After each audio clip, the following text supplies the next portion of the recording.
Fire, what you're saying. Yes, I will give thanks to life as usual, you know? Serious thing. We are here again, Ballhead and the Dread podcast. Um, Giving thanks for everyone tuning in. Love the vibes. I know Far Right gonna have a topic for us we can reason about. But before we do, make sure if you get free time, check out Far Eye's new music video there, Freedom in Africa. The link is in the description. And if you haven't purchased the Brethren EP, Disrupting the Status Quo, make sure you do. Also, we are or we should be, I guess, within a week back in stock. I know the conscious tea thing was dwindle away, but we're restocking. So we should be up and running. Appreciate everybody been supporting that. And also every Sunday, I am spinning on WLOY.org, strictly vibes from 9 to 11 a.m. Eastern Standard Time. I Never Knew Radio. So if you want to hear some music while you're there, hot in the pot, clicking up the blender, make sure you tune in. All right. Far right. What we're reasoning about today? Yes, I. So today we are reason about why we see most black people broke, and then we are going to touch upon the topic of generational wealth. Like we really want to set this generational wealth thing in a the proper context because it's such a misunderstood statement, and it's a statement where a lot of people use without even knowing the context or the conditions for maintain generational wealth. So we can dig in it. Well, Far right, I'm gonna start with the generational wealth, right? That's the topic that I'm personally tired of hearing about generational wealth. I'm almost to the point of being disgusted at hearing about it from people, right? And I'm gonna give you the background. So, being that I work with teenagers, right, I always cuss them about the music, but I say, yo, let me go listen to their music. Let me go listen to their music so I can give a proper analysis when I'm criticizing their music. So I didn't get into the trap thing too tough, right? So I was still like more in a conscious vein, like some J. Cole and some other little artists. Not something, not ASAP Rocky. What's the other dude? Oh man, ASAP Rocky? No, not ASAP Rocky. All right, we spoke about the bridging, yo. You have a tune waves, something about 1920 or something, 2000, 1990, 2000. Joey Badass or not Joe, a mute. yeah, Joey Badass and Yeah. only my artists there. Anyway, some Jay-Z stuff. Somebody was ranting and raving about some Jay-Z verse, so I listened to it. What I noticed is a constant theme of generational wealth, right? And I guess because the rappers are saying it, the general population tends to repeat it. I've also seen some people on social media discuss generational wealth, right? And I believe one, the context in which it's spoken about is unrealistic and also detrimental. Reason being is this, right? If we study generational wealth in America, historically, it usually comes from a form of exploitation of some type of group and their resources and a connection to both access to government officials and military access, right? Which we don't have. So to even mention it, I just dislike where say, well, you could be the next just whatever the dude, the Amazon dude, or you could be the next Apple dude. And I just think that is just like these people are anomaly amongst their own people. This is not even the norm amongst white people. And if we study what they did, we have a tendency that they have like psychopathic tendencies and characteristics. I'm not sure if we should be encouraging people to replicate those type of behaviors, but the things that they do or the things that they did to get their wealth, I don't know. It's a questionable aspect, right? Work ethic and all these things. But the main thing I want to touch on while it's foolishness is that usually when a person speaks about generational wealth, they're they have this idea that I'm setting it up so my kids don't have to work. I'm not sure if you heard that statement, right? I'm setting it up so my kids don't have to work. Now, I've been fortunate to be with the top of society and the lowest of society. So I'm pretty fortunate to have a broad exposure. And some of the most worthless people I have met are those who come from extreme wealth. Reason being, um, their work ethic is not there. Not I'm not generalizing. I'm just saying a lot of them, and it's very true. The work ethic is not there. The entitlement is very high, and a lot of times the positions that they hold, which they're not capable of doing properly, is held through nepotism, through power of the parent, the grandparent. These people aren't like innovative people. These people aren't creative people, right? Now, in regards to black people, there's a two-edged sword. One, industries change so much, especially in our modern times. So I don't even think it's realistic for you to pass a certain business to your child in this modern time. I think the idea of generational wealth should be in the context of providing your child with the skills that they themselves can manage whatever wealth you do leave with them, but also generate wealth for themselves. Now, our culture isn't big on verbally teaching the next generation, and the greatest teacher is the behavior. A lot of people are teaching their child to be mindless consumers. And that's the problem that we're running into. We don't have a situation where you're teaching the child how to manage money properly, not gamble, because we're also misunderstanding this forex gambling or day trader versus investment. I think that's another issue that we need to clarify. There's a lot of messages ever. This whole quick idea is very detrimental to people because Fari, nothing is quick. It is what it is, right? That work ethic, that grit, that resilience. I think those are the lessons. Being students, right? It's a little thing I came up with saying observe, adapt, and adopt, or observed. Oh, tweaking around, but basically, I'm saying observe people who are doing very good. We have a very jealous culture, like a hating culture. And I think you need to teach your children instead of teaching them to be jealous, because obviously you must have practiced a form of jealousy, or just in society to hold it to internalize. But teaching the child to observe people who are doing better than them. Don't be afraid to be around people who are doing better than you, and to really adopt their practices. I think it's more a teaching of tools that will lead to generational wealth and education compared to I am going to leave this for my child. So if you leave the child with these things that they don't know what to do with it, it's not going to last very long. That's just the reality of the situation. So I think the generational wealth needs to be constructed and presented in the form of uh, teaching of information in both skills. We have to acknowledge, right? Financial literacy is a form of, what I'm saying? It's a way of thinking. So if we have a large portion of our society on a whole, not even the black thing, who are functionally illiterate, we have a very large portion that's just full blown illiterate. I remember reading an article one time, and statistics are statistics. It may be right, it may be wrong, but they were stating, I think about 25% of black people who took that test. We don't know the focus group or demographic, this and that, but 25% demonstrated a basic understanding of financial literacy. It may be lower as you go into the broader spectrum, because if people struggle with reading, how can they understand what they're reading? How can they understand financial concepts?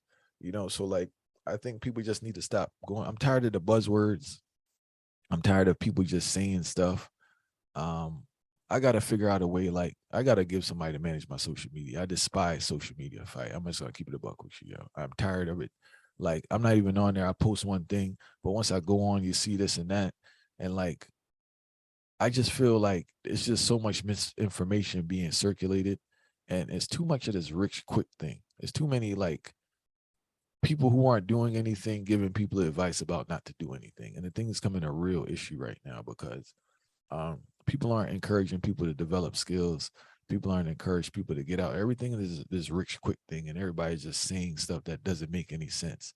And I'm starting to hear it in the greater population. That's my issue. Like, whatever is circulating that week, and you hear people quoting this stuff, and like, you could immediately say, "Yo, that sounds like a social media quote." Yeah, because no uh rational person will repeat this. It doesn't make any sense. It may sound good to them, but it doesn't make any sense. So anyone listening, if I burn you out if you're there talking about this generational wealth, yeah, because you leaving your money for your kids not gonna help them do nothing. Don't get it twisted. Now, I want to be clear for it. Somebody just take this way out of context. Yes, there can be things for them, but it has to be a balance of assistance and them struggling on their own. You're not gonna grow without struggle. And I think they're trying to take the struggle out of equation and expect some strong child. And you strip the child of the thing that gives them the skills to survive in the society, the struggle.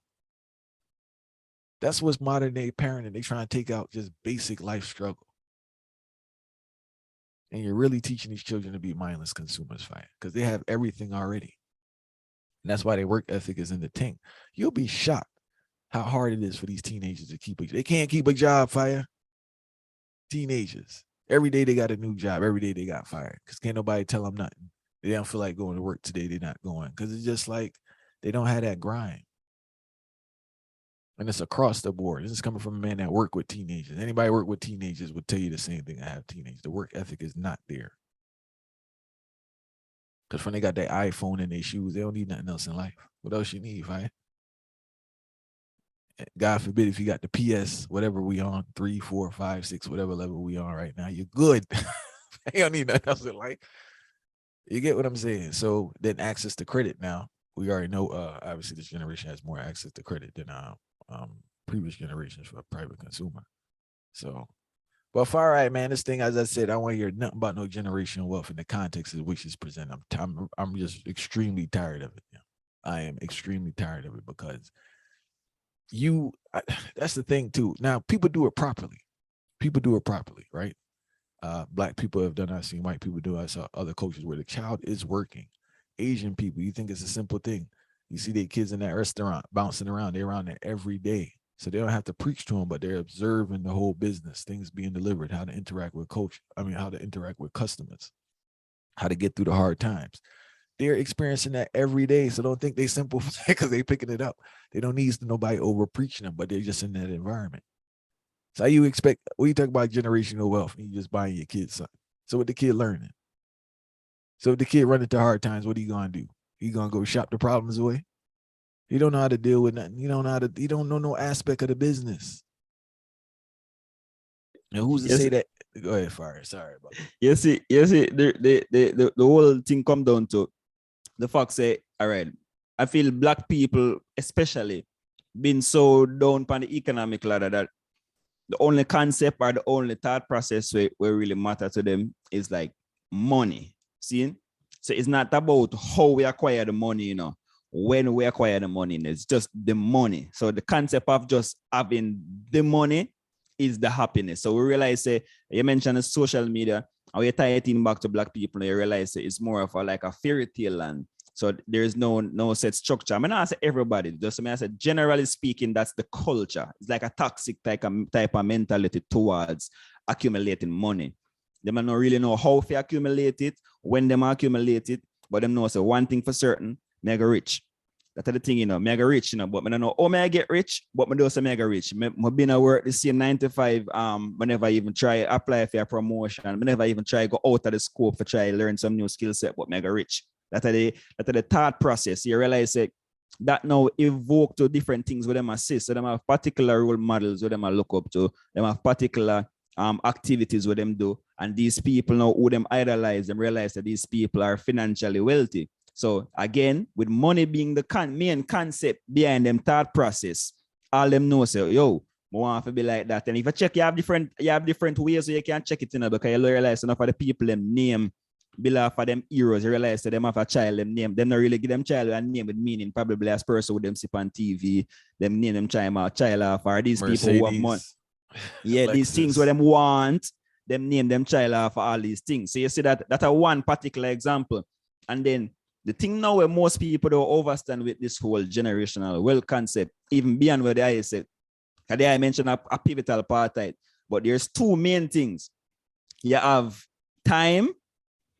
I have the leadership process. We'll go into it. See? So the leadership process entails the skill set where I mentioned before. But if we are going to the timing part, we have realized between each generation, there's like what? Around 20 years. Call it around 20 years between each generation. And between those generations now, what is being done within that time to make sure that this generational wealth can be acquired, even if it has started from the first generation? No. So I think about 20 years from now, what is done within that time, that in itself can tell how the generational wealth are going to come in. But most people don't really see that because they don't understand the whole concept of time. Seeing? And then we left from the concept of time now, we are going to the leadership qualities. And the leadership qualities are the leadership process. I'm going to rather say process rather than qualities, because qualities kind of sound limited. So I'm going to say leadership process. The leadership process now mixed with that time entail what I mentioned before, the skill sets we want to acquire, which is very pivotal. That's part of the leadership process. But then even beyond the skill set, because check it out now, you can see your mother and father run a restaurant for 20, 30 years now. All you understand about this thing, even if you did, you know, you the end of the day in there, all you overstand. So, oh yeah, people buy food and we are selling them food, and then but you don't understand the leadership process. The leadership process is this is one thing. There's employees. You have to understand how to deal with employee relationship. Beyond, even if you have an HR department or anything, you still have to understand how to deal with employee relationship, because things are gonna come from bottom up. That's just how the pyramid go. And when it comes to workplace scenarios, you see me I say, and if you are the leader for that organization, your mindset tell the direction of the company, which most people don't understand. So you have that employee relationship to the thing. And then here's what you have. You have the thought leadership process, because most people, and these are the main thing too, you know, so when black people especially talk about generational wealth, and them say them no want them child work, them all leave money, so them no want them child work and them thing, them the overstand said that's not generational wealth first and foremost. But the reason why them say that is because them themselves been so low and been doing the dirty work. So if them depend on an organization, them depend on the lowest level of the organization. So in a fit them mindset, them I say, you know what? It's like a rebellion, you know. I want to say, I don't really want my youth come and do them hard work, you know. I want my youth to be the boss. All right. What does it take to be the boss? What does it take to be that leader? You have to have a thought leadership. So you have to really transform. Thought leadership and doing manual labor is two separate things. You know, thought leadership come with you now, steering an organization, giving that entrepreneurial mindset, the direction. And one thing I would them don't understand, as they mentioned something very pivotal, I don't want anybody overlook. They mentioned say industries change a lot. That's very key. But the thing is, say example, make you a perfect example. Say example, your parents were the owners of Blockbuster, seen? And Blockbuster never did go bankrupt or gone out of business. So say that there's that. You come take over the business when there's 2 more years left for this whole like streaming and all of these we call it smart TV apps and all of them something for coming in. See? You have 2 more years. It leave you know with that thought leadership process, but drive the business forward. So you have to know, okay, you have all of these physical things that people are come for rent, all of these movies. What me I gotta know? We are moving at the era of technology. You have a scope on the advancement of information technology. You know how this thing work. You really see how the industry go. You have trends. You get the whole analysis together and realize that in a 2 to 3 years or even 5 years, this industry will transform. This is where I come in. And if generational wealth is to be maintained, this is my purpose and my thought leadership towards driving the business forward. But you see, if most people don't understand this thing, so them just stuck on the one way. All right, I give me youth $1 million. And when I left me youth $1 million, now the $1 million will suffice them for how long? When inflation take place, $1 million will only be a month's worth of money. How is that generational wealth? So and there's the big whole misunderstanding come, but to emphasize the point, there's 2 main things. It's the leadership process and the time where you have to put towards that, because every generation there's like around a 20-year span, if I think about it right, which around that's supposed to be. And if within that time span is the knowledge that we acquire within that time span, with a carry over and add to the money. So when I say the money not important to everybody a focus span in the generational wealth, but it can't just be the money. Because everything I got doing. Fire, you made some very great points, right? And I want to go back and touch on. I wrote it down so I don't forget. You mentioned this thing. There's an idea. I think Hollywood plays a role in it, right? People think for some reason because now there's probably a group, some top near group that we don't have access to that don't work. Like everything is streamlined where they have people to manage their business, right? But even for a very profitable business, they do work a lot because the business has to run. So like there's this idea that you're gonna have all these things going on and like you're just gonna be like at the beach sipping whatever. I think that's another misconception. You know, the more things you acquire, the more responsibilities you have, the more work you have to do, the more stress it is. Like these businesses are constantly being in lawsuits, bro. So you constantly have to meet with lawyers. You have to be innovative, as you said, as industries change. You gave a great analogy of Blockbuster, physical DVD to the streaming. Right, we gotta figure this out. They're not gonna sit there and suffer. So if they can't figure it out, they gotta hire somebody to figure out. But regardless, they have to be a part of the process. They're not just gonna give it to the next man and leave it at that. You know, a great example of this. Oh, before I even give you the example, right? And someone, if you're listening or comment, I believe generational wealth or businesses, generational business only lasts 3 to 4 generations. on average. And these are like the real big ones, right? But we brought up a great point. A great example of it, there's a movie about Gucci, right? I don't know if it's on Hulu or Netflix. I believe this is a great example of a child who acquires a business and just doesn't know, he doesn't have the skill set to do anything with the business. And that's just the norm. It's actually unfair to the child. Like, one, the child probably doesn't want to do it. They probably just feel pressured to do it for whatever reason. And also, your life experiences that gave you that grind and that hunger to do it. Obviously, your child doesn't have it because he grew up in a totally different situation. If you look at the upbringing of the parent, for the, I guess you want to say, first generational wealth compared to the child, is totally different. That's why with the basketball thing is pretty odd to me. And salute to I guess you would say second generation players who make it to the NBA, but because despite that the privileges that they have financially, there's still some form of hurt or grind that they have that gives them the strength to propel themselves to move forward. But it's very hard. So like, say you have LeBron, he grew up in, I don't know his story, but I don't know. I guess he grew up in a rough situation, right? His child didn't grow up in a rough situation. So you can't be shocked. I'm not saying, I mean, financially, I don't know. People got personal problems regardless. So I don't think you can expect the same outcome because what I learned from sports, right? You need a certain amount of hurt and pain to get to a certain level. Yeah. You know, like you wanting to play sports and you just wanting to do it kind of taps off or levels off at. You need some real pain, desire, and desperation for this thing to get to us. I guess that's with anything. Once you get to a certain level to surpass, this is beyond success now, fight. This means like you're on the heights. You need a certain level of pain and hurt to get to that level. And how can the child have it when the child didn't grow up the same way you did? That's like Gong. I hear people cuss his kid. How they gonna cuss their kids? Right? They grew up differently, yo. The Gong, his experience created the Gong. So how you gonna cuss his kids about what they doing and this and that? They didn't grow up like that. You're pretty fire. But back to this thing too, man. Excuse me. And the whole concept of the generational wealth. We need to focus on teaching both skills and finding a way to groom your child to have certain, I don't know if the proper term is characteristics, but I guess it's a skill set also. Let me clarify. We need to focus on providing the children with information and skill sets that can lead to them maintaining whatever money is left over and generating money for themselves. I think that needs to be the focus, providing your child with skill sets that can generate money.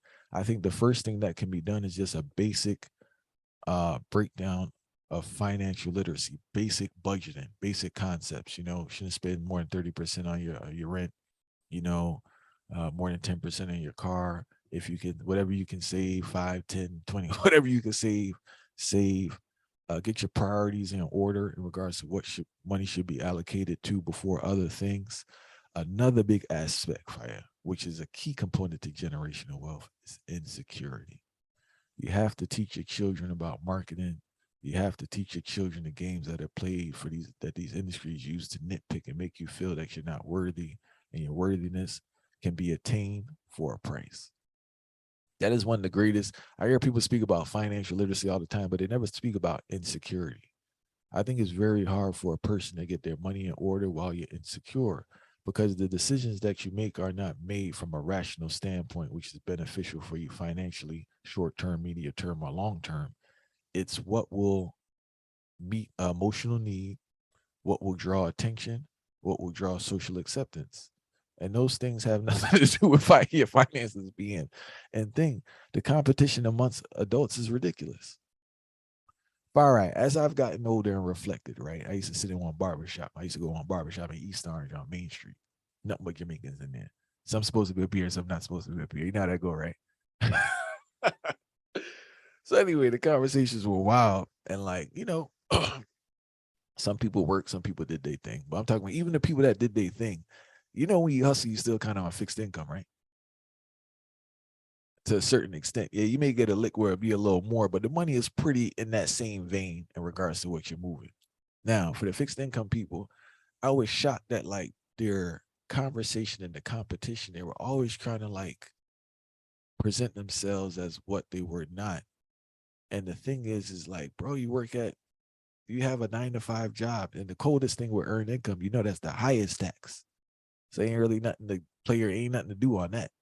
So you're on a fixed income and the income that you get receives the highest tax out of all taxes. So you're not going home with much and you're not doing nothing else. I'm not talking about a man working either. Like that's all you get. You're constantly broke. Constantly broke.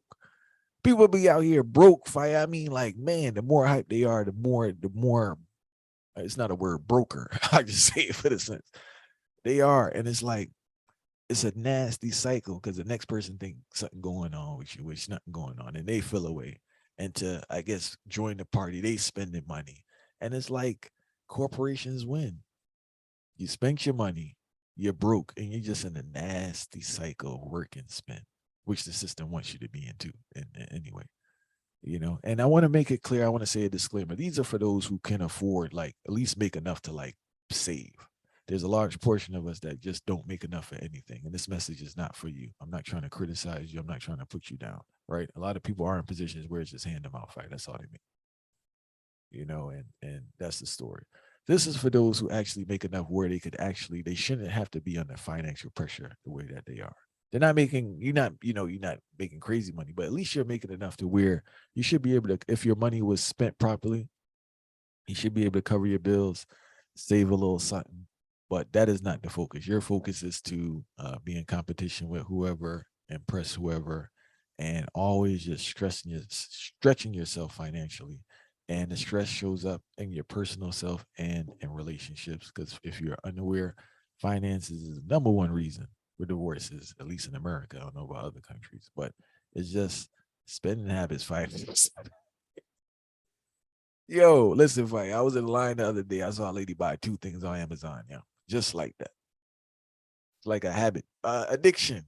All right, that's why I was laughing because I never. True, I'm not on there like that. I didn't pre it, but I guess maybe after the song now it's in my psyche. I'm more observant. But yeah, like it's an issue, man. It's an issue with the Yeah, a big spending. issue. Both men and women too. Fire. I want to clear up because a lot of times the women. Don't get me wrong, women shop. Don't get it twisted, but a lot of times it's a one-sided argument. There's men be out here shopping too, fire, buying pure foolishness. Yo, you got some men out there with all 1,000 pair of sneakers, fire, not $1 in their bank account. Yeah.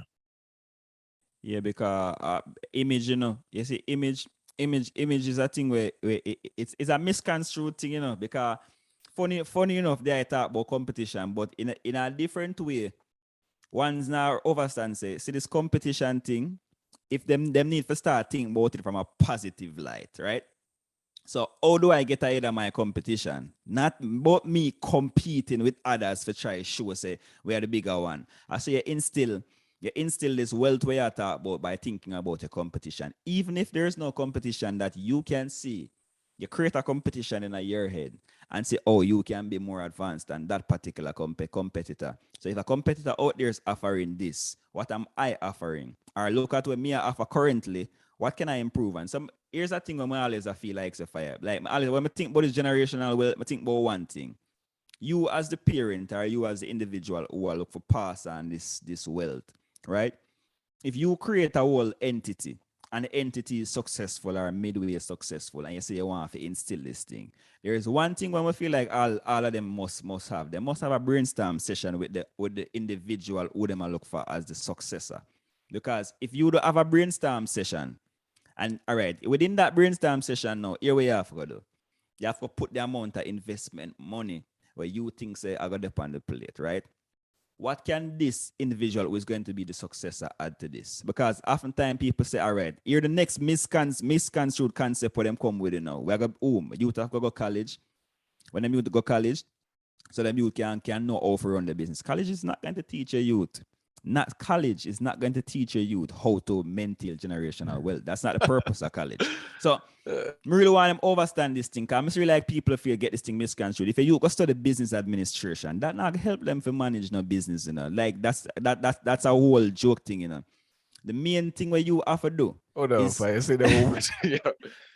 Fire, say that one more time. Just slow and clear for the people to hear because people think this business. Fire, just say that one more time for me. No, real straightforward. College is not going to help you to maintain generational wealth. The purpose of college is to see how well you do within an organized structure.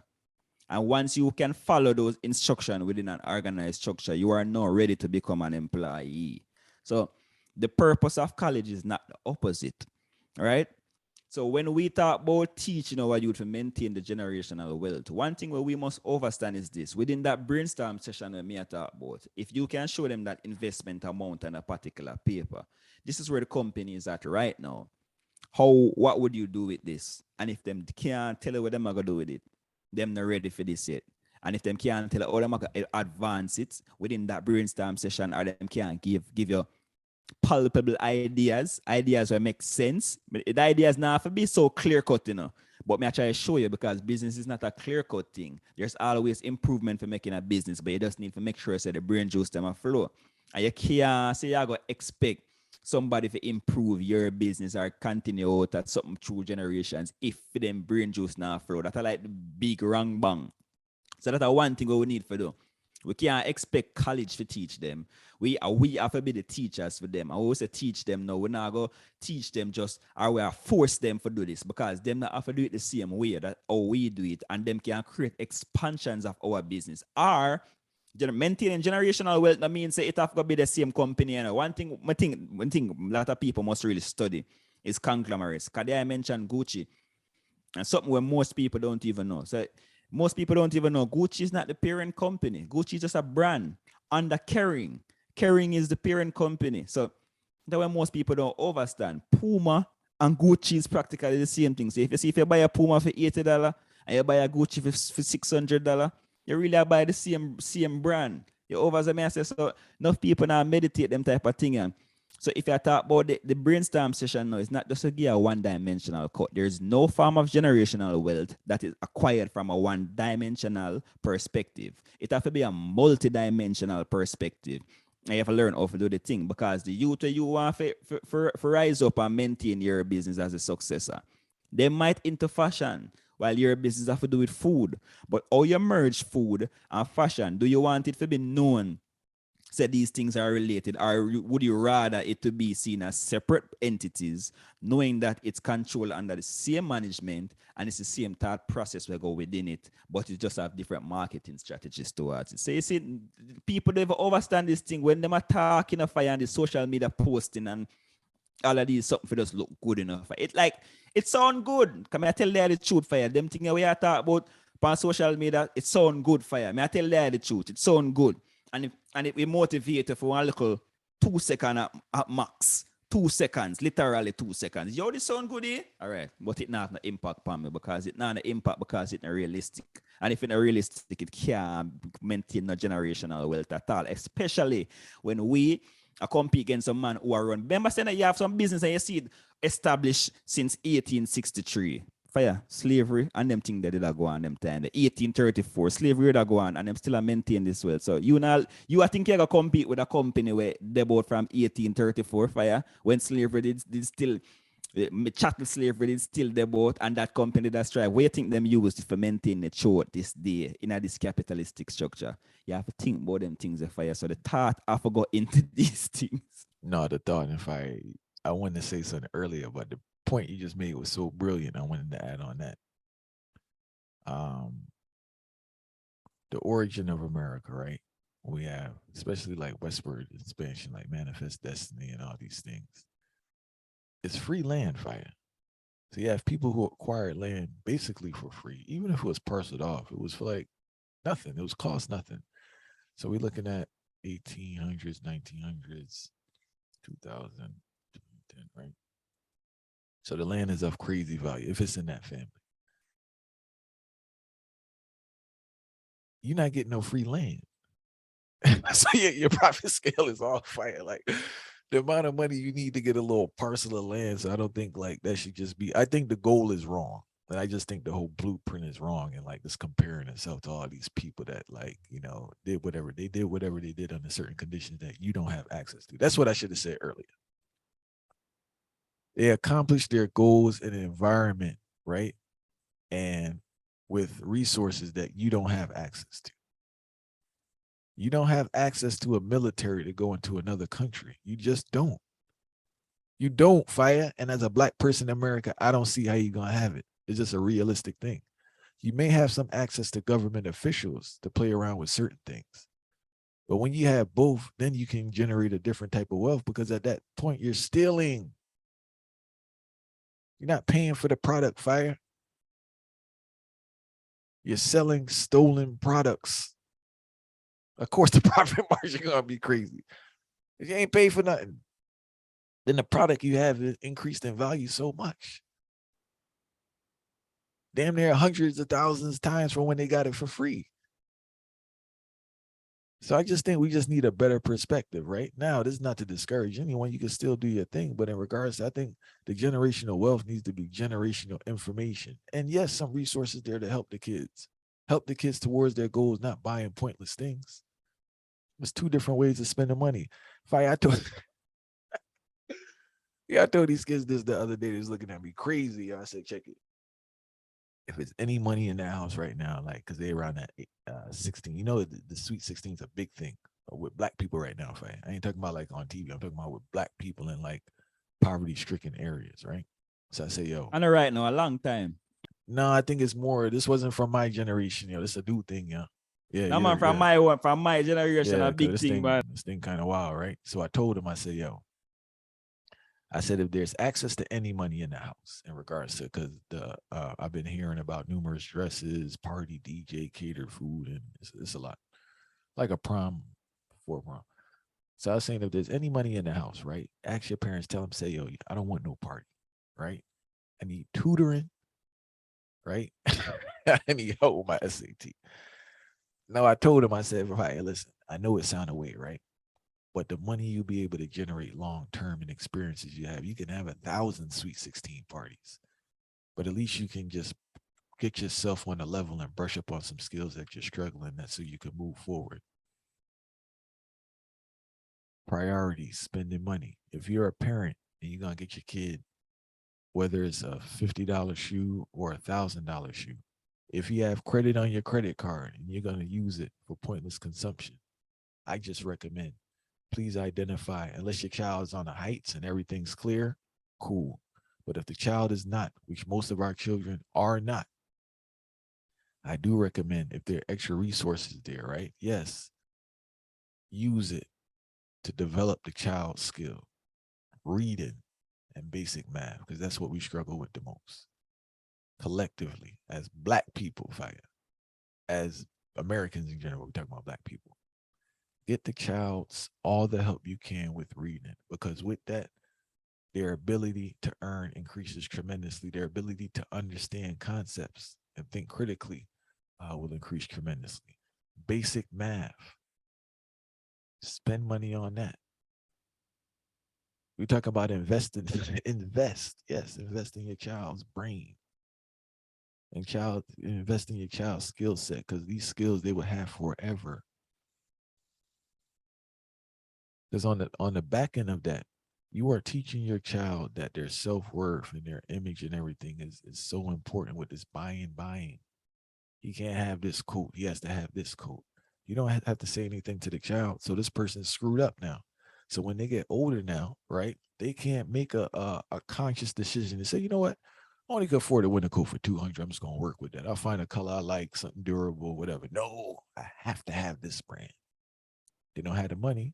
Goes on the credit card. Now you're paying interest on something totally pointless, fire. If you're going to use your credit card, use it on a business that's using the money to generate money. You could pay it back, get a profit. That would make sense. It don't make sense if you don't have money in your account to go to. Who are we trying to impress?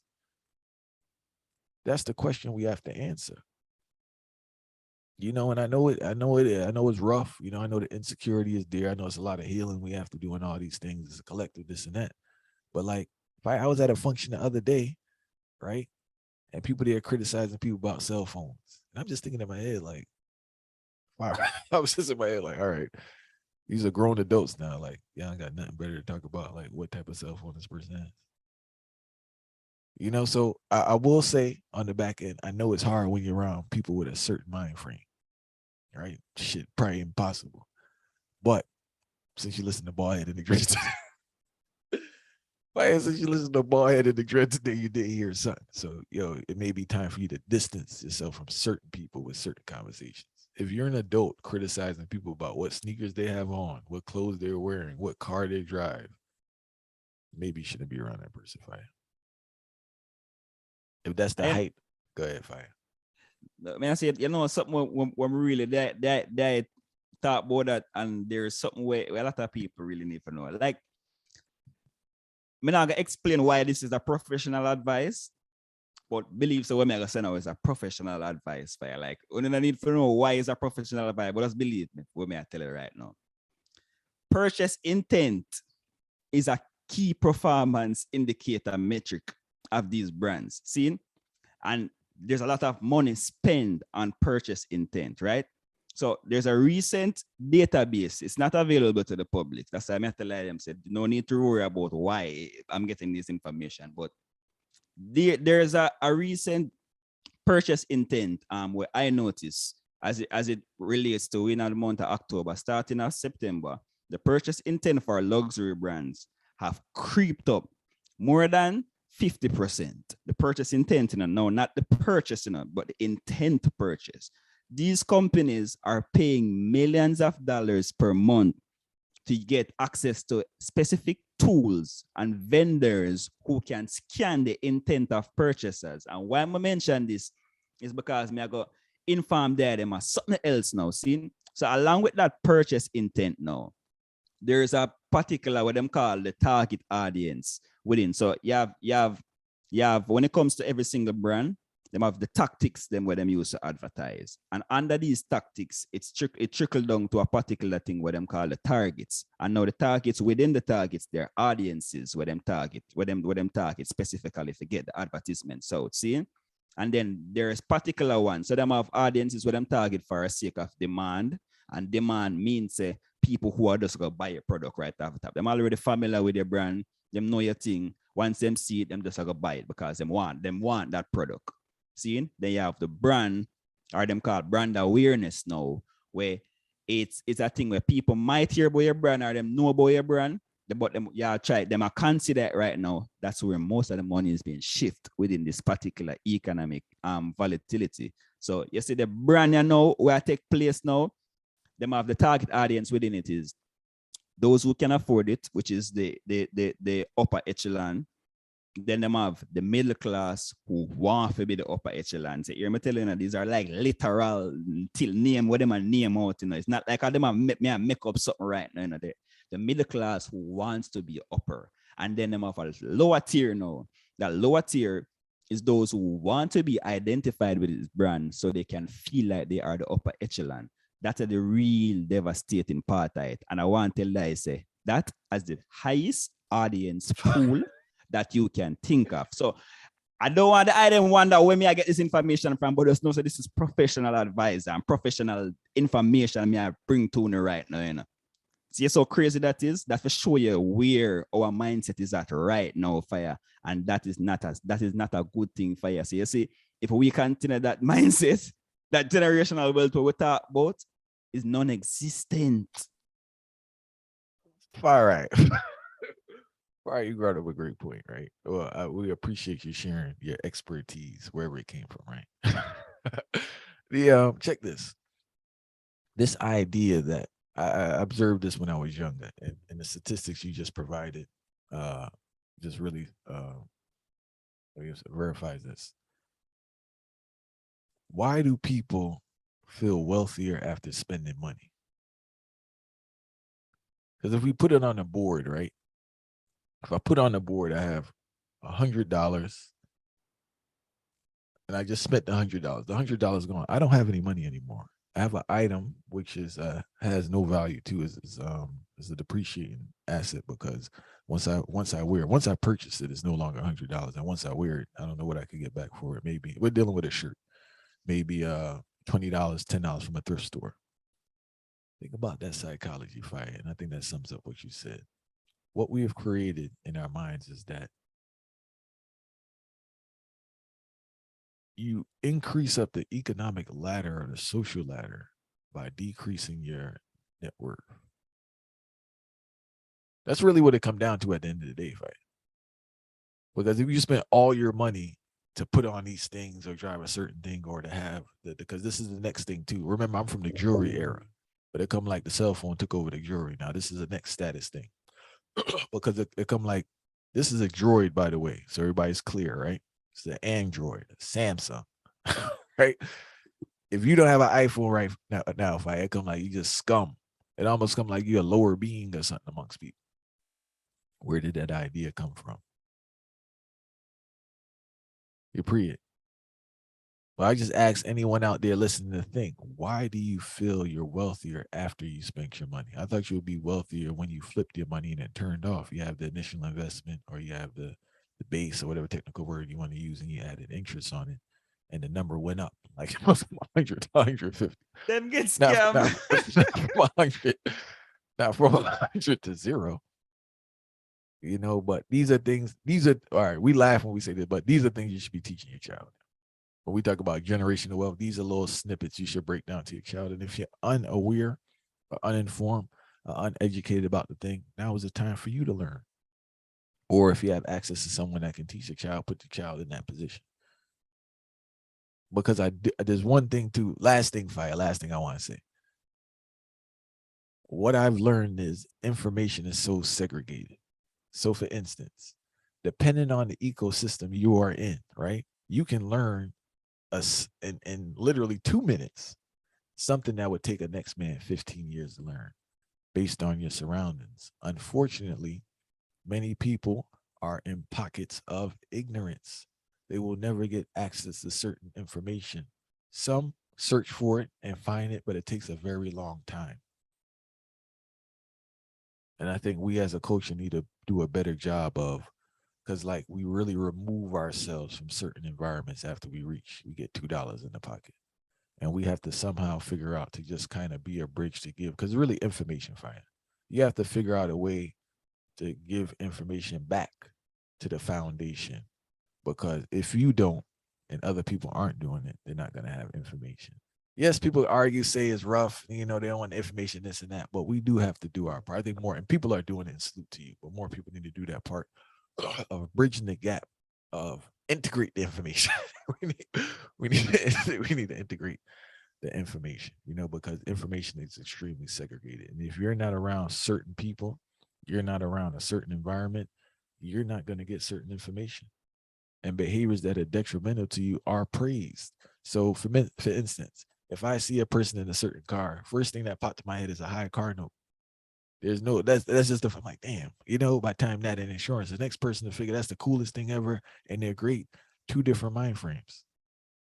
And I'm not knocking the person with it, but I'm like, man, it's a high car note. I don't know the person's situation.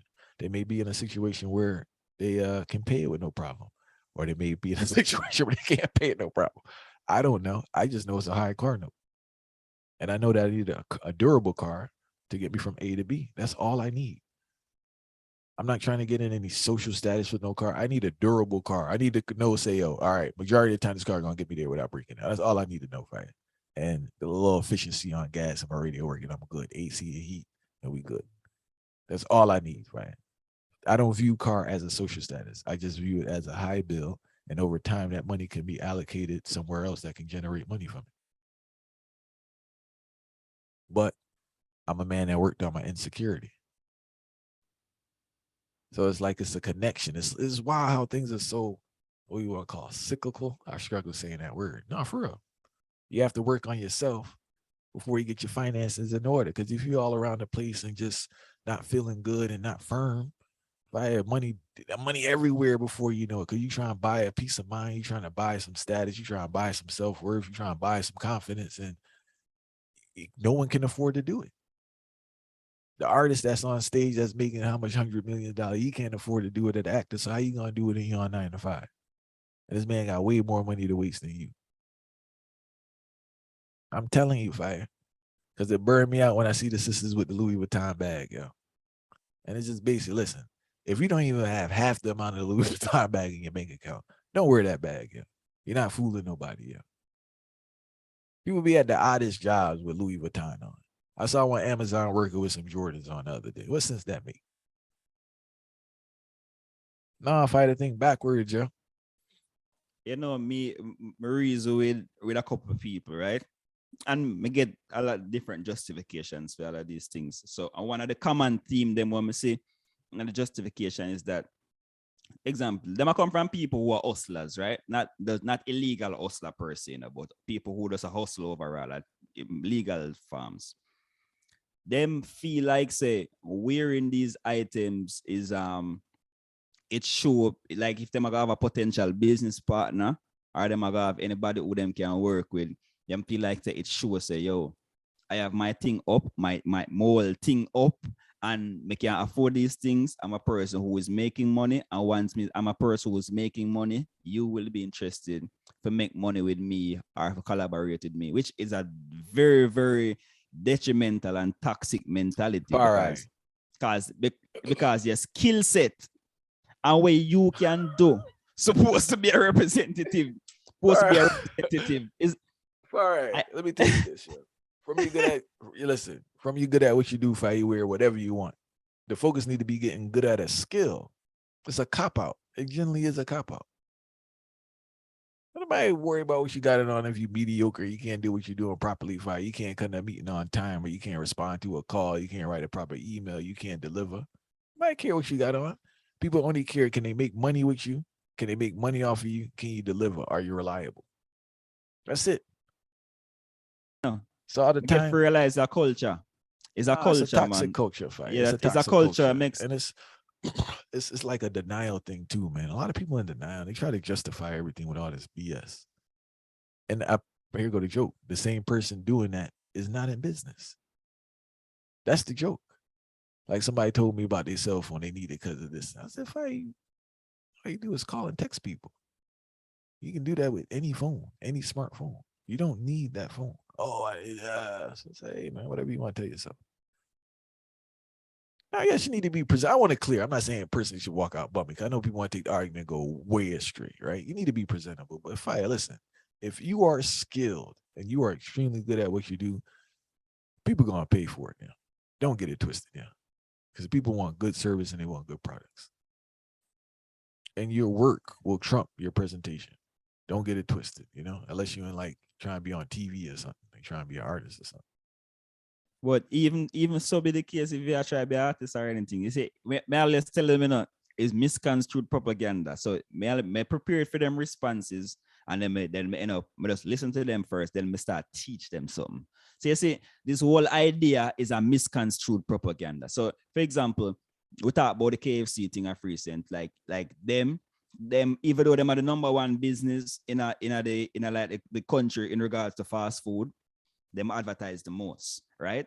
So regardless, them advertise the most because branding is very important. It's most company now start spending more money on brand than them spend on demand, as but just explain.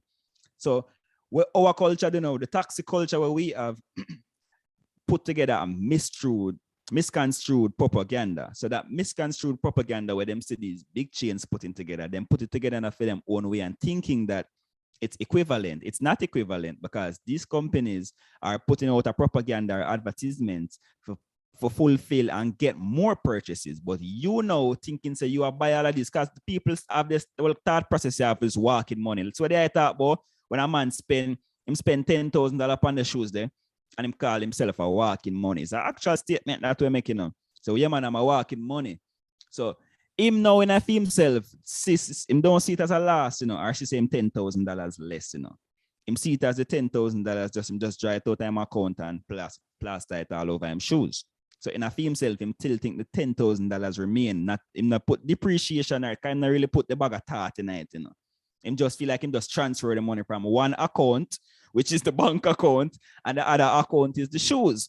So it's them not overstand the same way in a Fire. Like it's a misconstrued propaganda. So one man now realized that what are you promoting? These companies are advertising their brand, regardless if it's negative or positive, but it's bring them in more sale. You are advertise other companies and not your talent or your skill or what you can do. So misconstrued propaganda is all it is, really. Misconstrued propaganda, aka financial literacy, Fire. Hey, one evening I'm gonna do after we do our first live. Also looking for the live between me and Fire. I'm gonna do a basic financial literacy thing, Fire. Just some basics for people to just get a basic understanding because you'll be shocked by implementing such basic principles, how everything can change. Like actually knowing we're gonna do the lesson. But I do encourage everyone here listening to educate yourself on basic financial principles, instill values and skills, and expose your kids to things that would give them the tools that they need to thrive when they're older. If you want them to be in business, you need to give them the tools that they need to thrive in business. Encourage them to be innovators, to be creative, trailblazers, you know, see where things are going in regards to where things are headed. But this whole like just buying stuff for the sake of buying stuff, and you don't want them to work, and you just it's just a recipe for disaster. And whatever money you work for, it won't be around for a long time after you die, because they don't know what to do with it. And for them, it's free money. They don't know how to maintain the money, turn over the money, and they're just gonna spend the money. Yo, and a simple statement that fire. That's a key state. A free money. That fire. That statement, they're real. As a free money, them enough people see it as my father left my father and my mother left 100 million for me. A free money. But you really see it. I don't want to stretch out the argument, but you really see it with real estate, because you know, parents die, and God forbid the siblings, they're gonna wrestle and fight over that one. Then once they get the money gone, fire, because they talking to the lawyer. They talking to the lawyer, fire that money already spent. They just think about what they got. Disregard the man worked for 20, 30 years, 50 years, go break his neck and spine to leave something for these people that gone already. Yeah. And I can speak from personal experience, right? Because the first thing I got down in Baltimore was one inherited property. They want to get rid of that ASAP. But people business still. But nonetheless, we give thanks for everyone listening. We do encourage people, fight. This learning thing is a lifelong thing. So much to learn. So you just try your best. But because we're in a capitalistic society, I advise you learn about that capital. And you'll be shocked about, it's not necessary. Yes, you need to get past a certain threshold of income, but you don't need to be making like no crazy money to be financially secure and to start growing money. I think that's the next thing. People think you need this like 7 figures. That's just not the case. It's just, what do you do with the money? Because I could give you $1 million right now. You could be broke same way, because you just don't know what to do with it. All your insecurities, all the silly stuff you wanted to buy, or all the silly ideas your friends and family have. That's the next reason we want to do too. Taking financial advice from people who have never demonstrated. And I'll say again, never demonstrated. I can't go to a man right now, just a sensible man, and go to him with no pie in the sky idea. I have to have a track record that, one, this man know what he's talking about and what he's done actually works. And the man is going to give me his money because we cousins and all that. But we need to do a part 2 to this in regards to why black people broke. Yeah, I'll tell you the truth. Yeah. I think that's the next podcast we got to do when we link up, because I think there's a part 2 where we got to clear up some little things that go on too within our families that keep you broke. But yeah, as I was saying, man, just always learn, you know, and things are much easier now than before. You don't got to read a million books. There are a lot of great things online. There's you got Investopedia. There's one thing, I don't know if it's something I gotta find the name. Money something. It's a good website. They like cover a lot of idea, sensible stuff, not no pie in the sky stuff. But if I remember it, I'll put it in the description. But yeah, we need realistic goals. We need realistic goals with realistic approaches, right? And that's what needs to be done to have financially responsible, which is the next generation people governing us. Because the way the thing work right now, I don't know who gonna watch us when we get older. Cause this crew just on spending money and partying and all this type of stuff and all that. They're supposed to pay all aid and all that, and they done spent it on Louis Vuitton bag. That can't help me. You know, so different money tools we can use. There's just a lot of stuff, man. But I'm definitely gonna do fire after we do our first live podcast. I'm definitely gonna do a live financial literacy thing, and whoever want come in, hold the vibe, you know.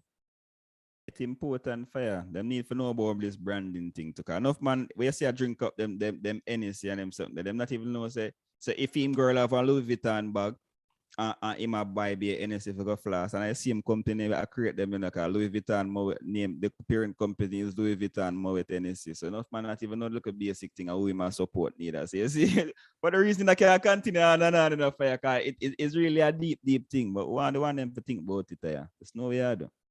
Serious thing, fight. And people, man, you need to work on your insecurity. Like I've been there. I haven't been as bad as the next man, I tell you that. But I've been there. I felt where, you felt you need to show people what's going on or what's not going on or whatever is going on. And by doing so, pockets get a little flat. You know what I'm saying? You don't have unlimited access to money.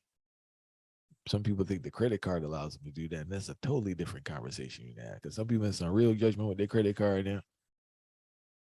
Them and their credit card are not friends. And as I said, you have some people who just don't make enough.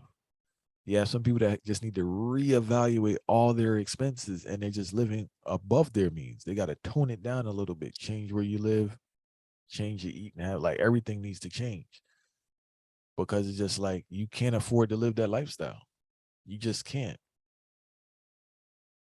So if I would give thanks for everyone tuned in right now. Make sure you check out the brand new video. Well, been out for a time now. Freedom in Africa. The link's in the description. Also, remember every Sunday we are spinning on WLOI.org. Roots Rock Reggae Music. Till next time, hopefully people listening think, and apply,